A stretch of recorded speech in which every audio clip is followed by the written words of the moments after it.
নিশ্চয়কৈ চাওক এই গোটেই বিষয়খিনি স্পষ্ট হয়তো কিছু সময় পিছতে হৈ পৰিব আছে আৰু আমি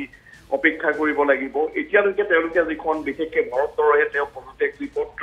সেই পত্ৰ মল্লিকাৰ্জুন খৰ্গেলে প্ৰেৰণ কৰিছে ইয়াৰ পিছত নিঃসন্দেহভাৱে সেই পদত্যাগ সম্পৰ্কত তেওঁ প্ৰতিক্ৰিয়া প্ৰকাশ কৰিব আমি অপেক্ষা কৰি আছো সেই প্ৰতিক্ৰিয়াৰ বাবে যে তেওঁ কোনটো কাৰণে বা কি কাৰণে তেওঁ পদত্যাগ কৰিলে যদিও এইটো স্পষ্ট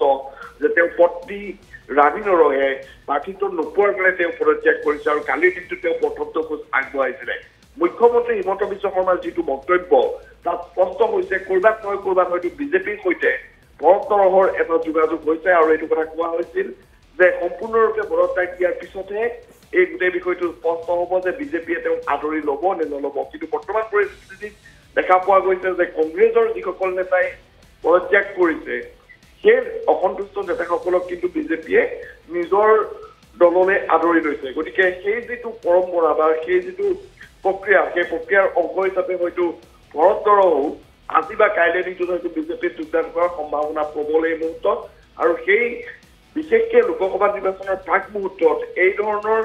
যি ৰাজনৈতিক কুচকাৱাজ ই নিশ্চয়কৈ কংগ্ৰেছ দলটোৰ কাৰণে যথেষ্ট ক্ষতিকাৰক হ'ব আৰু আনহাতে বিজেপিয়ে ইয়াৰ হয়তো লাভ উঠাব পাৰিব কাৰণ তেওঁলোকে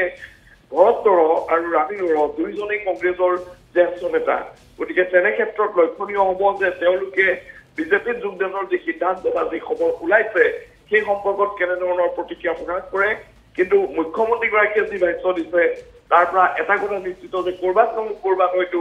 বিজেপিৰ সৈতে তেওঁলোকৰ যি যোগাযোগ সেই যোগাযোগ হৈছে আই চেংফা